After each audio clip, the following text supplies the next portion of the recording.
Welcome to the New World Order Showcase Podcast. Your host, Jill Hart, the coach's Alchemist. Couldn't be more excited to have you join us today. On this podcast, we celebrate the champions of change, the up-and-coming life, health and transformational coaches who are fearlessly stepping forward to make a difference in the world.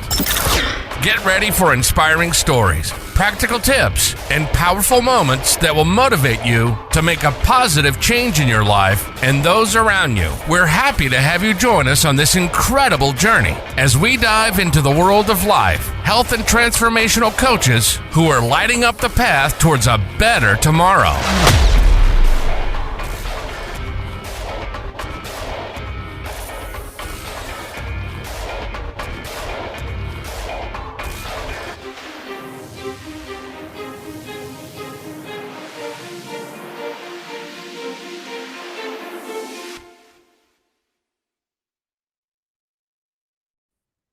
Hi, and welcome to the New World Order Showcase Podcast. Today we have with us, all the way from the UK, just outside of London, Claire Doherty. She is the intuitive alchemist, a transformational coach, and certified medical intuitive. And we're going to have to ask you about that because that's really curious to me. Her purpose is to help you uncover the underlying reasons for poor health, low confidence, and interrupt the cycles of repeating patterns that are holding you back. Welcome to the show, Claire. It's so good to have you here with us. Thank you so much. It's great to be here. Thank you. We were laughing before we got started because my penmanship is so bad. I couldn't figure out what this one word was in the introduction. So we just had to wing it. Yeah, we did. It went quite well, though. Yeah, it did work out. So what is a certified medical intuitive? When I was a lot younger, many years ago, I worked full-time as a physiotherapist, and I began to notice that some of my patients had symptoms that seemed to kind of relate to certain behaviors and to certain patterns that they had. And then I kind of didn't think anything more of it until probably around, 6 years ago, when it began to creep up for me again. And I thought, oh, this is really interesting. And so I thought, I wonder if this is a thing.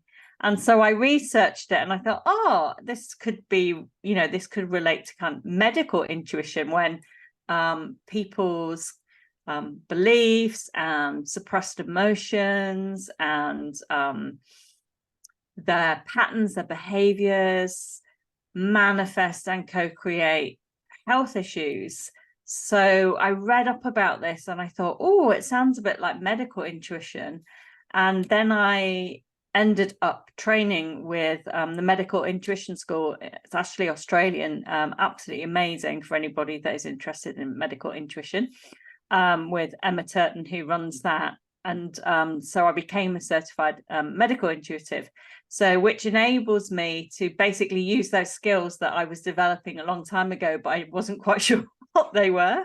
So yeah, it's something that I offer to clients, and I combine it in my own way now with working with archetypes, looking at how people's patterns and behaviors actually co-create their world experience, their life experience, and their health experience. Yeah. And so they can change that if they're experiencing, say, a Absolutely. chronic pain or something? I think to say that everyone can always change their health is a little bit too simplistic. So I never would say that, because I think that health is a really complex, multi-layered thing, and so is illness. But we all have the potential to shift our behavioral patterns, which then impacts our health. And for some people, that definitely clears their health issues and they get rid of it. For other people, they might have a significant lessening of their symptoms. And for other people, it means with a chronic illness, they might not necessarily become cured and become symptom free, but they'll be able to reach a place of acceptance, maybe, where they're not living with the same challenges as they were before. Yeah, I can see how that would work. I'm kind of the opinion that we we ask for what we get before we come here. And Yeah, sometimes disease and illness is part of that process 100%. that we're Yeah, here. So I can totally understand what you're saying about, it's not always going to make it go away, because maybe it's not supposed to make it go away. exactly. Exactly. And I feel quite passionately actually about people who imply that we can always and we should always be able to get rid of illness and symptoms and disease for the reasons that you've just said. I don't believe that everyone is supposed to be cured and to get rid of their illness, because I agree with you. I do think that, we sign up for these things before we come as part of our learning. Yeah.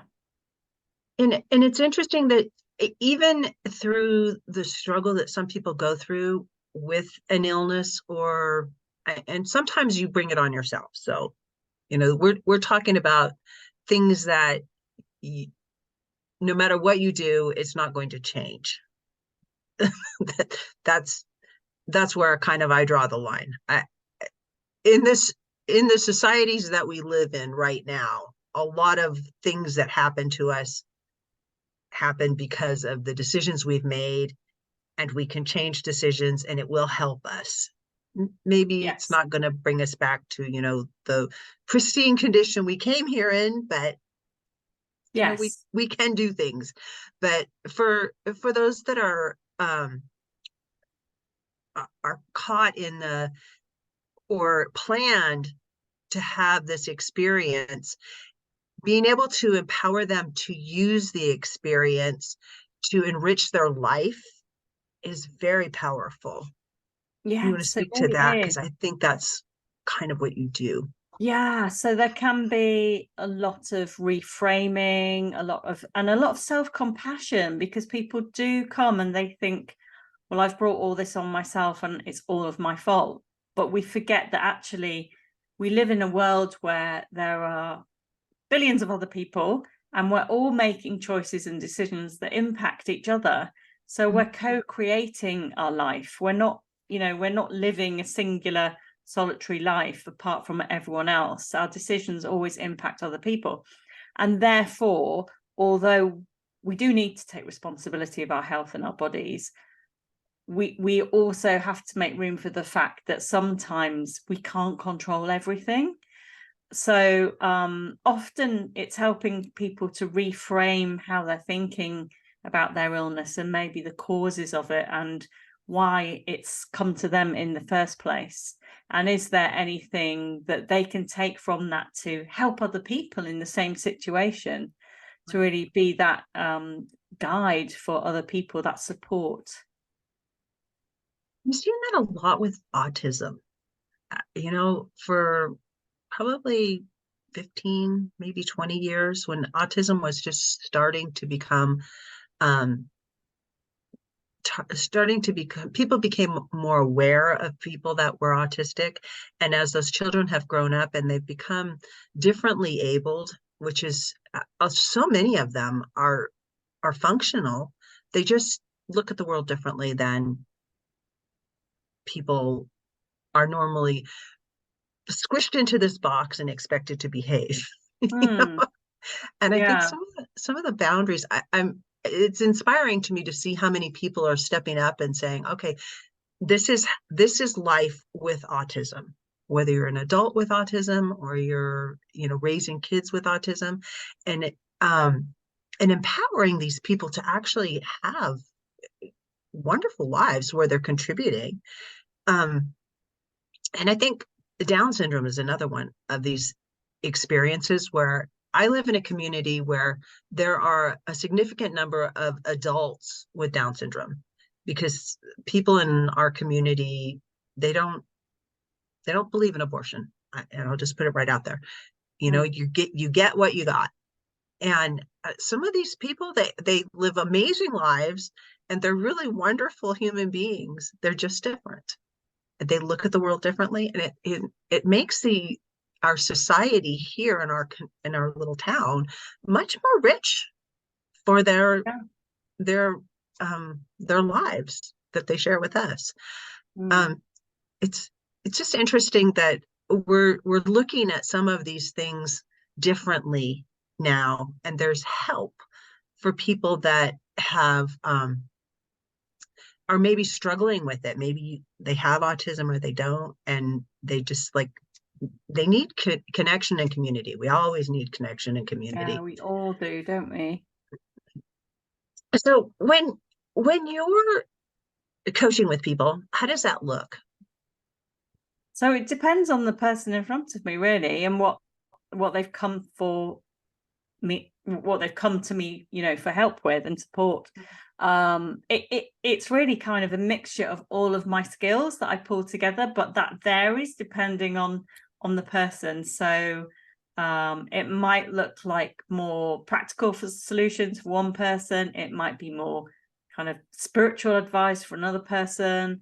It could be lots of nutritional advice, because I'm also a nutritional therapist. It could be a combination of all of them. So it's normally about helping people to understand themselves better, though, because we've all got these blind spots that we can't see certain aspects of ourselves. And so it's really helping people to understand why they're finding a certain situation a challenge, and how can we shift the perspective to shine a light on that and see it differently, and how can we look at ourselves in relation to this situation and see what's going on, and do we actually need to change? So, especially in situations where because I do couples work, so situations where couples might come and they might be blaming each other for the relationship not working out, or for a certain thing not happening or happening. And so it's helping people get a different perspective and kind of step into the other person's shoes, and realizing actually maybe neither of you are right, maybe neither of you are wrong, maybe you're both right, maybe so it's just about trying to support people where they are, but in a way that enables them to change the way they're looking at things, in order to be able to look in at themselves as well, and maybe meet themselves with compassion and meet each other with compassion, so that shifts can start to happen. Isn't it interesting how when we start going inward, even though we've been told, our whole lives, it's so selfish, just the act of turning inward and taking some time to get yourself aligned and to figure out who you are makes all the relationships around you so much better. Yeah, 100%. No, it really does, doesn't it? It's and people. So I run a practitioner course, and people that do my course say to me, "I'm just so amazed that the amount of things that I've learned about myself, or that how doing this on myself has actually had this effect on all of my relationships." And then, which brings me back to that point that I was making about us not being an island. We're all connected, we're all co-creating together. So we can never change anything about another person, but we can change ourselves. And by changing ourselves, we have this ripple effect, which is really beautiful to watch, isn't it? It is, and it's really all about why I do what I do. Yeah. I was going to say, you must see that in your work as well, all the time. All the time. And as coaches step up and they reach out and share these tools that are changing one individual at a time, because it's really about changing yourself in order to have the impact on how you interact with the rest of the world. And it's like shining a mirror up, you get it back. It's almost like magic. It's just like it is it's so special. So do you do your coaching all online? Is it offline? Is it group? Is it one-on-one? How does all that look? I do one-on-one and couples, and it's mainly online. I do some in-person stuff, but it's mainly all online. I see people from all over the world. And I also run courses to train people in the modality that I use, which is how to read people's archetypes energetically, and then to try and discern how those are impacting their health and their life experiences. So those are group programs, but my direct coaching is one-to-one or couples. Yeah. And you got certified. Your program is actually certified. Can you talk about that a little bit? Because that's really interesting too. Yeah. So it was kind of really important for me to be able to have it, accredited by a professional body, because I wanted people to be able to get insurance to use it, so that they didn't feel that they were spending all this time training. And in the UK, we have, laws about, I'm sure you do in America as well, about laws of what you can say you do and the services that you're selling, and you have to have, insurance. And so it was really important that for me that I could do that. So that was the route that I went down. And then I thought, actually, it'd be really nice if I could actually get this accredited for coaching as well, because I teach coaching on the course.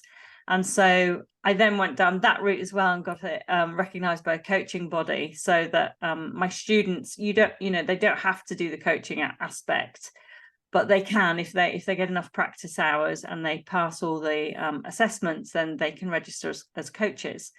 It was just something that I thought, actually, if I was paying for a course and it was taking me 12 months to do it, it'd be really nice to have that at the end, so that I know that I could use it as a standalone modality, which means that anybody can do my course and train and then use it.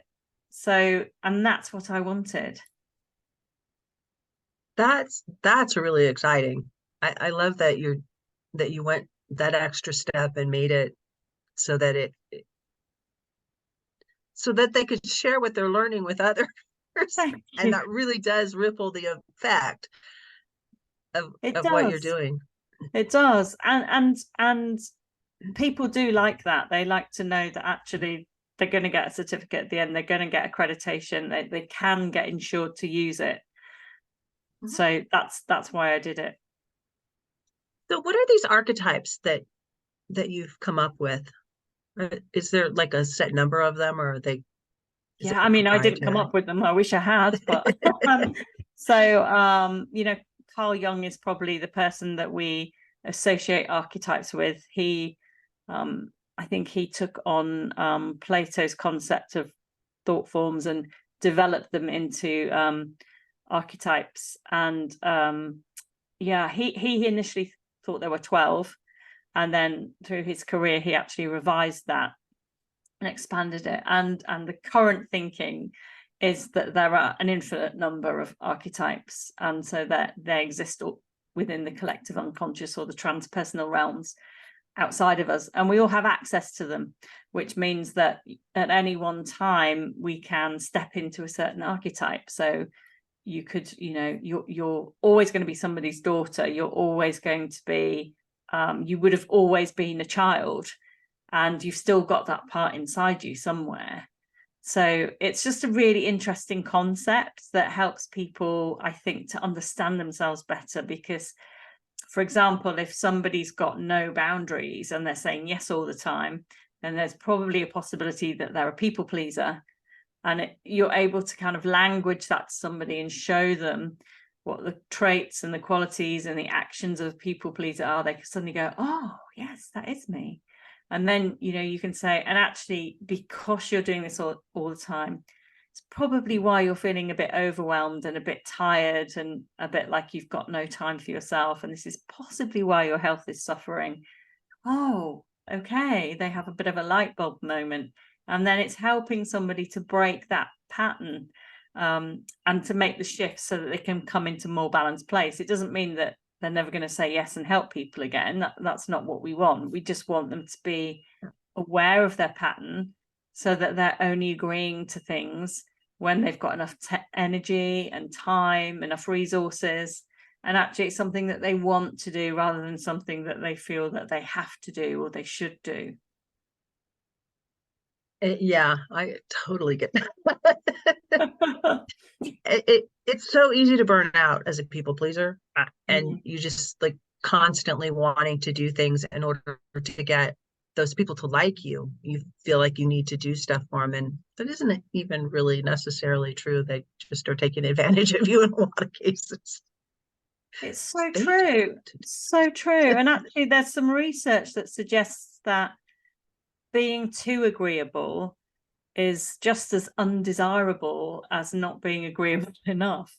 So there's this kind of sweet spot in the middle that people really like, particularly when they're in relation to somebody else, like a friendship or a partnership. We don't actually like it when people are too agreeable, and yet it's a very easy pattern to fall into, especially if we have been brought up to believe that it's rude to say no, or that it's not nice to think of other people first. That becomes this unconscious, ingrained belief. And so very soon as we reach adulthood, we find it incredibly difficult to put ourselves first. Yeah, because we've just been trained that we're not supposed to do it. And the whole Right. boundaries thing, I know they've been around for a long time, but they haven't been talked about as much as they're talked about now. And I really think that they've helped society. The more people that understand how boundaries work, the better I think we can relate to one another. Because if I know what your boundaries are, I'm not going to be pushing your buttons. And if you I know what my agree. boundaries are, I'm not likely to be as offended if you say something that bothers me. It's like, well, that's my boundary, and I'm just not going to talk about it. So, Right. Exactly that. I agree. I don't think many people, if anybody, is actually taught about boundaries when they're a child. We aren't encouraged to disagree with our parents or to have an alternate perspective. We are conditioned to be agreeable and to say yes, or to be quiet and to be accepting. And of course, we do need to be accepting of other people's opinions and perspectives, decisions, views, etc., etc. But it doesn't mean that we always have to go along with them. We can accept something but disagree at the same time. But not many of us are actually taught that, are we?